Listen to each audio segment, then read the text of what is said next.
سگے ماں ڈرامہ کی آخری قسط میں ساری عورتیں جرگے میں پہنچ جاتی ہیں تو ملا جی سرگنا کو کہتا ہے اسد اللہ کی گھر والی یہ کیا ہے؟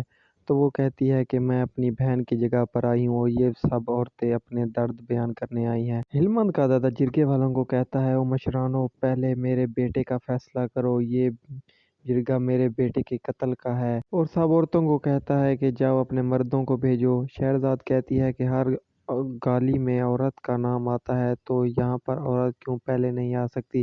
جرگے والے ہلمند کے دادا کو کہتے ہیں کہ ہمیں تھوڑا سا ٹائم دو، ہم سوچ کر آتے ہیں۔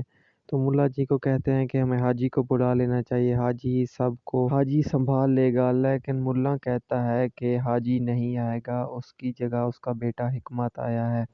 شاہ صاحب کو ہلمند کہتا ہے کہ جس باپ کو میں ولی سمجھ رہا تھا اور وہ شیطان نکلا، جس حاجی مرجان کو میں ریت کی دیوار سمجھ رہا تھا لیکن وہ غیرت کا پہاڑ نکلا۔ زرغونہ جرگے والوں کو کہتی ہے کہ ان سب پر غق ہوا ہے، پہلے ان کے غق کا فیصلہ ہوگا، بعد میں نصر اللہ کے قتل کا فیصلہ ہوگا۔ حاجی اول خان کو کہتا ہے کہ تم کیا سوچ رہے ہو؟ پہلے تو حاجی ہر جرگے میں جاتا تھا، اب کیوں نہیں جا رہا؟ حاجی ڈر گیا ہے کیا؟ ہلمند کا دادا ماشاء اللہ خان کہتا ہے کہ میرے بیٹے کا قتل ہوا ہے، اب خون کا بدلہ خون ہی ہوگا۔ زرغونہ نے پوری جرگے کے سامنے اس کے قتل کا اعتراف کیا ہے۔ جرگے والے کہتے ہیں کہ قتل تو چھوڑو کچھ اور کر لیتے ہیں۔ وہ کہتا ہے مجھے قصاص چاہیے۔ تو حکمت خان کہتا ہے کہ میں قصاص دینے کے لیے تیار ہوں۔ وہاں پر ہلمند بھی آ جاتا ہے۔ وہ گلمینا کو دیکھ کر کہتا ہے کہ تم وہی ہو جس پر میں نے غق کیا ہے؟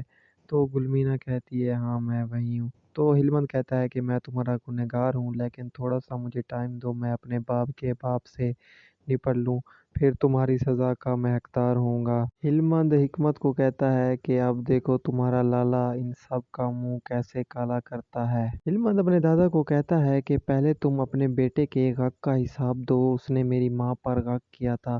تو وہ کہتا ہے وہ مر چکا ہے، میں اس کا حساب کیسے دے سکتا ہوں؟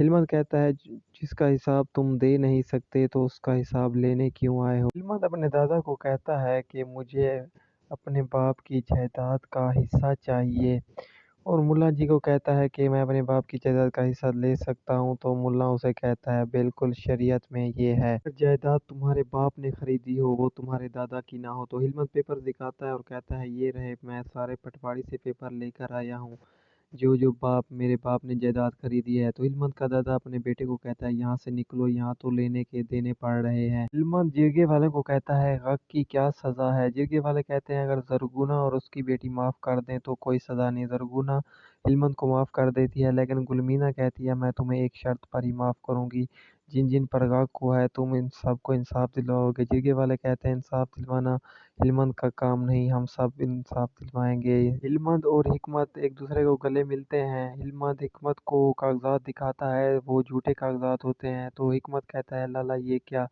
ہلمند کہتا ہے کبھی کبھی جھوٹ کو جھوٹ سے ہی مارنا پڑتا ہے۔ حکمت کہتا ہے لالا اب گھر چلو۔ وہ کہتا ہے ہاں۔ شہرزاد آ جاتی ہے، کہتی ہے میں اس کو لے کر جا رہی ہوں۔ شہرزاد جیسے ہی گھر آتی ہے حاجی اور اس کی بیوی کو دیکھتی ہے تو دونوں زہر کھا کر مر چکے ہوتے ہیں۔ تو شہرزاد رونے لگ جاتی ہے اور ہلمند آ کر دیکھتا ہے تو اسے بھی بہت زیادہ افسوس ہوتا ہے اور دونوں